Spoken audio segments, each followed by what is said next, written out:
Hello everyone, जय माता दी। आप सभी को मेरे चैनल मिस्टर एंड मिसेस कोमल किशिंग में स्वागत है गाइस। ये देखिए हमारा पूजा हो रहा है घर में और हमारा बाबू हमारे साथ साथ वो भी भगवान जी को प्रणाम वगैरह कर रहा है, क्योंकि उसका भी कहना है कि हम भी पूजा कर रहे हैं मम्मा। और बाकी गाइज हम देखिए पूजा कर रहे हैं जल्दी जल्दी घर में कर लेंगे। उसके बाद मेरे घर के पास में ही शिवलिंग है, यानी कि शिव जी का मंदिर है, तो थोड़ा सा मंदिर चले जाएंगे। उसके बाद हम पूजा पाठ सब सारा कुछ संपन्न करने के बाद भगवान से जितना भी हमसे हुआ, जैसे हमको आया वैसे करने के बाद आरती वगैरह कर रही थी गाइज। ये आरती का मेरा था तो उसको थोड़ा सा फास्ट कर दिया, क्योंकि ये शॉर्ट्स के लिए बनाए थे, लेकिन हमको लगा कि चलो आप लोग के लिए हम सब कुछ लाए हैं तो ये भी दिखा देते हैं। कुछ भी ज़्यादा एडिटिंग नहीं किए हैं, बस थोड़ा बहुत हुआ है। उसके बाद मेरा वीडियो कुछ ऐसा रहा और मेरा तीज का कुछ पूजा पाठ ऐसा हो रहा था गाइज। फिर हम देखिए कि इसके बाद यहाँ से पूजा वूजा करने के बाद मैं मंदिर निकलती हूँ, यानी कि शिव जी का मंदिर। वहाँ माँ पार्वती और भोलेनाथ विराजमान है, गणेश जी, तो उनसे भी आशीर्वाद लेते हैं। अपने घर के कुल देवी से देखिए हम प्रणाम कर रहे हैं, उनसे आशीर्वाद प्राप्त करने के बाद ही हम जाते हैं। बाकी हमको जैसे आया गाइस हम वैसे पूजा किए। आप लोग को क्या है, आप लोग को कैसे करते हैं वो भी मुझे कमेंट बॉक्स में कमेंट करके बताइएगा। और हैप्पी तीज ज़रूर लिखिएगा। सभी सुहागिन महिलाओं को मेरे तरफ से हैप्पी तीज और तीज की ढेरों सारी शुभकामनाएं और ढेर सारी बधाई। भगवान भोलेनाथ अपना आशीर्वाद के रूप में ज़रूर कुछ ना कुछ संकेत देते हैं, जो कि संकेत सारी महिलाओं को मिलता है जो सच्चा श्रद्धा और सच्चा भक्ति भाव से करता है। तो मुझे भी भोलेनाथ ने एक संकेत दिया, तो मैं समझ गई कि चलो भोलेनाथ मेरे साथ है गाइज। उसके बाद मैं घर में और कुल भगवान का, अपने घर के कुल देवी देवता को प्रणाम करके चल रही हूँ मंदिर की तरफ गाइज। तो आप लोग देख सकते हैं। और बाकी मुझे चलने का बिल्कुल दिल नहीं कर रहा था, इतना मेरा तबीयत ख़राब हो चुका था कि हम कुछ बोल भी नहीं सकते हैं। फिर भी मैं जा रही थी और मेरा ये लुक रहा। तो देखिए फाइनली मैं मंदिर पहुंच गई। मंदिर जाने के बाद मेरा पूजा पाठ होता है। बस भोलेनाथ से मैं प्रार्थना करती हूँ। पूजा क्या, हम तो खुद उतना समझ नहीं आता है गाइस कि क्या करना चाहिए क्या नहीं करना चाहिए। बस जो जैसे आता है वैसे कर देते हैं वह। और भोलेनाथ को बस यही बोलते हैं कि जो भी हमसे गलती हुआ होगा भोलेनाथ उसे क्षमा कर दीजिएगा। और ये देखिए महादेव के दरबार में हम हाजिर हो गए, और वहाँ पे हमको घंटी बजाना था, फिर इसको कुछ ठीक करना था। ये ठीक से नहीं लगा हुआ था तो इसको हमको ठीक से लगाना था। फिर हम फाइनली इसको ठीक से लगा उगा दिए। देखिए अब गोल से लग गया। उसके बाद हम भोलेनाथ से प्रणाम करते हैं। प्रणाम करने के बाद यही बोलते हैं, भोलेनाथ अगर हमसे कोई गलती हो जाए तो मुझे माफ़ कर दीजिएगा, क्योंकि हम को ज़्यादा मंतर जंतर हमको आता नहीं है। बस हमको इतना ही आता है, जो भी आता है हम आपके सामने आते हैं और आपके समक्ष खड़ा रहते हैं। तो बस इतना ही से मेरे भक्ति भाव को आप देखते हुए, मेरे दिल की श्रद्धा का पूजा भक्ति भाव को देखते हुए हमें आशीर्वाद दीजिएगा। हमें सदा सुहागन रहने का, मुझे सौभाग्यवती होने का फुल वरदान दीजिएगा भोलेनाथ, क्योंकि हम बस आपके दरबार में एक हाज़िरी लगाने आए हैं, जो मेरा हाज़िरी लगा लीजिएगा। इस टाइप से करने के बाद फिर मेरा भोलेनाथ से प्रार्थना वगैरह हो जाता है, फिर मेरा पूजा होता है गाइस। तो आप लोग देख सकते हो कि मेरा पूजा स्टार्ट हो चुका है, और अब हम भोलेनाथ से पूजा वगैरह जो भी होगा सारा कुछ करेंगे। उसके बाद मेरा कुछ होगा। मैं बोल रही थी, मेरे साथ मेरा बाबू भी गया था, वो मुझे बहुत ज़्यादा परेशान कर रहा था, मुझे अस्थिर से रहने ही नहीं दे रहा था। कुछ भी बोल रहे थे तो वो बाहर से रो रहा था। तो मुझे ऐसा कुछ लग रहा था ना कि चलो, लगता है मेरा बाबू बाहर से रो रहा है। तो ऐसे में ध्यान क्या होता है ना कि इधर उधर आपका भटक जाएगा, एक जगह अस्थिर से एकाग्र नहीं रह पाएगा। लेकिन कोई बात नहीं, बच्चा को भी देखना है, भोले बाबा को भी देखना है, क्योंकि भोले बाबा का ही दिया हुआ प्रसाद होता है ना बच्चा, तो उसको भी देखना होता है। तो हमको दोनों चीज़ मैनेज करके चलना पड़ रहा था गाइस। फिर हम भोले बाबा का जलाभिषेक किए। जलाभिषेक करने के बाद दूध अभिषेक करते हैं। दूध अभिषेक करने के बाद फिर से जलाभिषेक करने के बाद ये गणेश जी रहेगा गैस, और ये शायद कार्तिक हैं, जो भी है यहाँ पे जितने भगवान जी हैं वो तो फाइनली गणेश जी थे, वो दिख भी रहा होगा आप लोग को। उसके बाद आप लोग बस इतना ही देखिए ना, आप लोग बस वीडियो में बने रहिए, आप लोग को सारा कुछ समझ आ जाएगा कि क्या है और क्या नहीं। ये जो मंदिर है ना, ये मोहल्ला का इकलौता एक मंदिर है जहाँ पे बहुत ज़्यादा भीड़ रहता है, और भीड़ की वजह से मेरे हाथ पैर इतने काँपते हैं ना गाइस कि क्या बताएं। लेकिन भोले बाबा का ऐसा कृपा था कि हम जिस टाइम गए उस टाइम कोई भी लोग नहीं था। हमारे पूजा करने के आने के बाद यहाँ पे भीड़ उमड़ जाता है, और इतना भीड़ रहता है ना कि आपका जल भी नहीं ठीक से चढ़ पाएगा, इतना ज़्यादा भीड़ रहता है। फिर भी लोग क्या ही करेगा, लोग को करना पड़ता है। फिर एक लोग आए, वो उनको भी पूजा करना था, वो भी पूजा की। फिर मुझसे जो जैसे हुआ हम वैसे ही किए, जैसे मुझसे बन पड़ा हम वैसे किए। तो कोई बात नहीं, बस मेरा मन खुश हो गया कि चलो हम पहले आ गए, क्योंकि भीड़ नहीं मिला।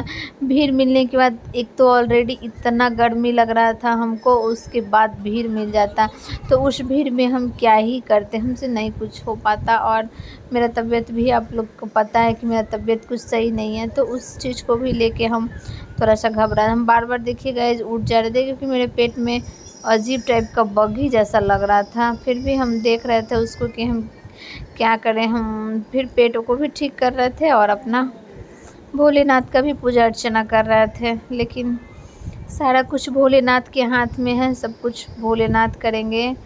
बाबा अपना दुआ, अपना आशीर्वाद सब पे बनाए रखें, अपना कृपा सब पे दे बरसाए रखें। और हम भी कहते हैं भोले बाबा हम पे भी अपना कृपा बनाए रखें, हमें भी सदा सुहागन रखें, हमें भी सुहागवती होने का आशीर्वाद दें और खुश रखें। सभी महिलाओं, सुहागन महिलाओं को सुहागवती रहने का आशीर्वाद दें। और शायद तीज के दिन गाइस खास करके कहा जाता है कि भोले बाबा को जनेऊ पहनाना चाहिए। तो हमको पता नहीं था, फिर हमको अचानक पता चला तो हम बोले ठीक है कोई बात नहीं। घर में जनेऊ था तो हम वही ले जाके भोले बाबा को पहना दिए। फिर भोले बाबा देखिए जनेऊ पहन के कितना सुंदर लगने लगे हैं। उसके बाद फिर गए हम यहाँ से चलते हैं दूसरी पड़ाव के लिए। फिर नंदी भगवान का पूजा करते हैं। नंदी भगवान की पूजा करने के बाद हम चले गणेश जी के पास, गौरी गणेश गणपति क्योंकि गणेश जी के बिना तो कोई भी पूजा अधूरा है और गणेश जी को मनाना बहुत ज़रूरी होता है। तो मैं गणेश जी के पास गई और गलती का क्षमा मांगी, फिर उनका पूजा वगैरह की कि जो जैसे हमसे हो रहा है वैसे हो रहा है। फिर ये जो थी ये यहाँ पे बोले कि हम मंदिर को साफ़ करें। हम बोले बाकी सब कुछ साफ़ कर दीजिएगा, भोले बाबा को रहने दीजिएगा, क्योंकि मैं पूजा कर चुकी हूँ और अब मत हटाइएगा। तो बोली थी ठीक है।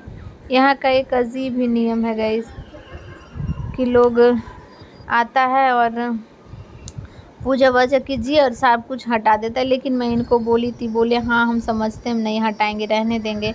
फिर ये बाहर पूरा साफ़ की, भोले बाबा को जो मैं पूजा वगैरह की, प्रसादी वगैरह चढ़ाए, वो सारा कुछ चढ़ा था। तो अच्छा लगा मुझे और मुझे बहुत सुकून मिला कि मैं भीड़ से बच गई और भोले बाबा का मुझे अच्छे से दर्शन हुआ, अच्छे से आशीर्वाद प्राप्त हुआ। उसके बाद यहाँ पे फिर से गाइस मैं आई आरती दिखाने के लिए। तो मैं शॉर्ट्स के लिए ले रही थी वीडियो, तो लगे चलो आप लोग को फिर से मैं दिखा देती हूँ आरती का भी, कोई बात नहीं। आप लोग अगर बने रहोगे मेरे वीडियो में तो सारा कुछ देख लेंगे गाइस। और हाँ, आप लोग से इतना तो ज़रूर ही बोलते हैं कि आप लोग अगर वीडियो देखते हैं आज जो मेरे चैनल को सब्सक्राइब नहीं किए हैं वो मेरे चैनल को जाके सब्सक्राइब कर दीजिए। और अगर मेरा वीडियो अच्छा लगता होगा तो दिल से लाइक कीजिएगा और अच्छे अच्छे कमेंट कीजिएगा। हैप्पी तीज लिखना तो बिल्कुल ही ना भूलिएगा, ज़रूर ही लिखिएगा। मैं कल नहीं डाल पाई क्योंकि मेरे में उतना एनर्जी नहीं था गाइस कि मैं कल वीडियो डालती। कल हम आए पूजा वगैरह करने के बाद, थोड़ा सा शॉर्ट्स वगैरह बनाने के बाद लेट गए थे गाइस। और लेटे तो फिर कब सो गए जो हमको खुद ही नहीं पता चला कि कब हमको नींद आ गया और कैसे आ गया। तो होता है बहुत महिलाओं को तीज में, बहुत महिलाएं मंदिर में देखे ना गाइस, जब कथा हो रहा था, यहाँ पे कथा भी होता है इसलिए सारे लोग मंदिर जाते हैं। पहले ये बात देख लीजिए। उसके बाद मैं आ गई माँ पार्वती के मंदिर। तो माँ पार्वती के मंदिर आते के साथ पहले घंटी बजाया, घंटी बजाने के बाद माँ पार्वती का श्रृंगार जो होता है, उनको जल चढ़ाने के बाद जो श्रृंगार होता है वो सारा कुछ मैं की, बाकी जो चढ़ाना था वो भी चढ़ा उड़ा के माँ पार्वती से आशीर्वाद ली कि माँ पार्वती, जिस तरह से आपका सुहाग बना हुआ है अजर अमर है, उसी तरह से मेरा सुहाग को भी रक्षा कीजिएगा और मेरा सुहाग को भी बनाए रखिएगा और मुझे भी सदा सुहागन रहने का आशीर्वाद दीजिएगा। तो हर महिलाएं बोलती है, मैं भी बोली और माँ पार्वती से फिर इस प्रकार आशीर्वाद प्राप्त करके फिर आगे बढ़ती हूँ गाइज़। लेकिन अभी देखिए मैं पूजा पाठ कर ली हूँ, सब कुछ कर ली हूँ और अब देखिए की हूँ कि नहीं की हूँ, नहीं की हूँ तो अभी कर ही रही हूँ, शायद कर रही हूँ अभी गाइज़, अभी नहीं की हूँ। तो माँ पार्वती नहाई हुई थी तो उनको फिर से नहाना नहीं होता है, तो बस उनका कपड़ा ठीक कर दी, कपड़ा ठीक नहीं था तो ठीक से उनको कपड़ा वगैरह पहना दिए। फिर उधर हम पूजा पाठ कर रहे थे। यहाँ एक लड्डू गोपाल हैं आँखें पे रखे हुए। उसके बाद देखिए गाइज़ कि मैं माता रानी को सिंदूर वगैरह अर्पण कर रही थी। उसके बाद खुद भी सिंदूर लगाना होता है, माँ पार्वती को सिंदूर लगाइए फिर खुद सिंदूर लगाइए, तो उस टाइप से हम भी कर रहे थे। उसके बाद माँ पार्वती से आशीर्वाद प्राप्त करते हैं कि हे माँ पार्वती, जिस टाइप से आप अपना सुहाग, आपका सुहाग है उसी टाइप से हमारे सुहाग का भी रक्षा कीजिएगा। तो सभी लोग बोलते हैं गाइज़। और हाँ, आप लोग को कैसा लग रहा है मेरा पूजा वाला वीडियो, ये भी मुझे बताइएगा कमेंट करके। जिनको जो अच्छा लग रहा है वो बताइएगा। बाकी इसमें मेरे पास लाल फूल था जो माता रानी को समर्पण करना था, वो मैं माता रानी को समर्पण की थी। कुछ फूल मैं घर में चढ़ाई थी जो कि आप लोग वीडियो में देखे ही हैं कि मेरा घर का मंदिर कैसे सजा हुआ है और कैसे क्या है। बाकी और आगे क्या है क्या नहीं है अभी, तो यहाँ भी मैं पार्वती को थोड़ा सा फूल वगैरह से सजा रही थी अच्छा से कि अच्छा लगेंगे। फिर उनके लिए गहना वगैरह लेके गई थी, गहना बोलते हैं सॉरी, चूड़ी वगैरह सिंदूर वगैरह था। तो ये पार्वती माँ का सिंदूर था जो कि उनको लगा के उनको देना था, तो उनको लगा के दे दी थी। और कुछ चूड़ियाँ थी जो उनको पहनाना था तो उनको पहना दिए कुछ चूड़ी। कुछ खुद के लिए भी था जो माता रानी को पहना के लेना था, वो भी हो कर लेंगे गाइज़। उसके बाद फिर आगे बढ़ेंगे यहाँ से। तो आप लोग देखते रहिए कि क्या है क्या नहीं। थोड़ा सा मेरा वीडियो लेट जा रहा है क्योंकि मैं कल नहीं डाल पाई, मेरे पास टाइम नहीं था तो इसलिए गाइज़। और आगे आप लोग बस देखते रहिए। ये खुद का था तो ये खुद भी करना था। यहाँ पे लगता है ना गाइज़ कि इधर जलता है अगरबत्ती, इधर दिया जलता है, तो थोड़ा सा बच के करना होता है। और हमको ज़्यादा पैर से इस टाइप से बैठा नहीं जाता है क्योंकि मेरा पैर ज़्यादा काम नहीं करता है गाइज़। उसके बाद देखिए माँ पार्वती को मैं चूड़ी वगैरह पहना दी, कितना सुंदर लग रहा है माता रानी। उसके बाद मैं माता रानी को आरती उरती कर रही थी। तो यहाँ पे यही है और इसी मंदिर से पहचान भी इस मोहल्ला का है। तो कैसा लगा आप लोग को, आप लोग बस बने रहो गाइज़। और हाँ देखिए मेरा पैर ही ज़्यादा नहीं काम करता है गाइज़, मुझे उस टाइप से ज़्यादा बैठा नहीं जाता है। और मैं जो चुंदरी ओढ़ी हूँ ना गाइज़, ये भी मैं बता देती हूँ, नहीं बोल पाती हूँ ज़्यादा गाइज़ इसलिए ऐसा बोल रहे। ये चुंदरी मुझे माता रानी के मंदिर से मिला है। माता रानी के देखे ना पार्वती माँ कितने सुंदर लग रहे थे, अच्छा लग रहा था ना गाइस। तो ये चुंदरी मुझे, और यहाँ पे बजरंगबली का मंदिर था तो मैं बताऊंगी इस चुंदरी के बारे में भी। ये बजरंगबली का मंदिर था जिसमें कि देखिए ये जो ऑरेंज कलर का टाइल्स दिख रहा है ना गाइस, ये मैं अपने हस्बैंड के बर्थडे पे गिफ्ट किए थे बजरंगबली को। कि चलिए आपको, आप बजरंगबली के भक्त हैं ना, तो हम आपको ऐसा चीज़ गिफ्ट करते हैं जो आपको याद रहेगा। तो हम ये टाइल्स गिफ्ट किए थे जो बजरंगबली के मंदिर में लगवाना था हमको, तो हम वही गिफ्ट करके लगवा दिए थे। तो अच्छा लग रहा था गाइस, बहुत अच्छा। पहले नहीं लगा हुआ था, जब टाइल्स लगा तो बहुत खूबसूरत लगने लगा था मंदिर। उसके बाद वहाँ से पूजा वूजा करने के बाद देखिए गाइस हम यहाँ से जा रहे हैं। अब आए भोला बाबा के पास एक बार उनका चरण स्पर्श करने के लिए, क्योंकि पूजा कर लेने के बाद चरण स्पर्श करना बहुत ज़रूरी होता है सभी लोग के लिए। तो फिर चरण स्पर्श करके क्षमा मांगना भी फिर से ज़रूरी होता है। आप शुरू में क्षमा मांगे, फिर पूजा वगैरह किए, उसमें भी अगर कुछ गलती त्रुटि हो जाती है तो उसका भी क्षमा मांगना चाहिए। तो वो भी मैं क्षमा मांगने के लिए आई हूँ। और अब मैं बात कर लेती हूँ इस चुंदरी का। तो ये चुंदरी जो है ना, मुझे कोई कहीं माता रानी का प्रसादी में मिला था, तो मेरे पास रखा हुआ था। तो हम सोचे क्यों ना आज इतना अच्छा शुभ दिन है तो इसी दिन चुंदरी को ओढ़ लिया जाए और चुंदरी को ओढ़ के ही पूजा किया जाए। तो इसलिए हम ये चुंदरी को ओढ़ लिए थे। ये मेरा शादी वाला चुंदरी नहीं है, मेरा शादी वाला चुंदरी दूसरा है। तो हम इसलिए इसको ओढ़ रखे थे। उसके बाद देखिए कि और कहाँ से मिला था ये चुंदरी, ये भी मैं आप लोग को बताती हूँ। ये चुंदरी मुझे मैहर से मिला था, माँ शारदे के मंदिर से।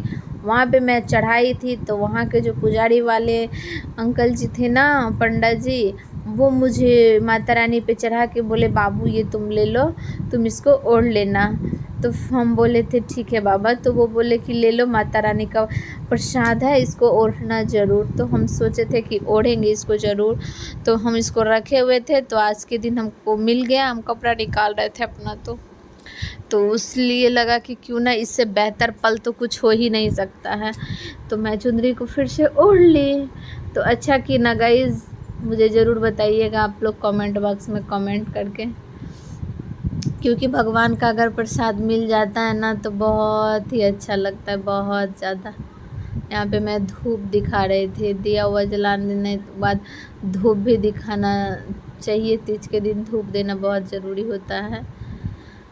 तो धूप दिया जाता है, तो धूप दे रही थी। उसके बाद मंदिर जाइए ना गाइस, तो अजीब तरह के मंदिर में सुकून मिलेगा। लगेगा ना कि मंदिर आए हैं तो मंदिर में ही रहें, अब घर कहाँ जाएं। बाकी मेरा हेल्थ देख के आप लोग को नहीं लग रहा होगा कि मेरे को वीकनेस हुआ होगा, लेकिन इतना वीकनेस मेरे पास था कि हम आपको कह नहीं सकते। हम उनको बोल रहे थे आप साइड हो जाइए, तो बोली ना आपको बहुत पसीना आ रहा है। हम बोले पसीना ही नहीं, मुझे खराब भी नहीं हुआ जा रहा है। तो वो बोली ठीक है आप जल्दी जल्दी कर लीजिए, कोई बात नहीं। तो फिर क्या ही कीजिएगा, लोग अच्छे भले लोग अगर मिल जाते हैं तो हेल्प ही कर देते हैं, और बहुत ऐसे लोग होते हैं जो हेल्प नहीं कर पाते हैं। तो चलिए, यहाँ पे धूप मेरा जल रहा था, मतलब पूरा धुआं टाइप का जल रहा था। तो फिर उसको देखिए वीडियो में धुआं टाइप का जल रहा है ना गाइस, तो उसी को दिखाना था, दिखा दिए।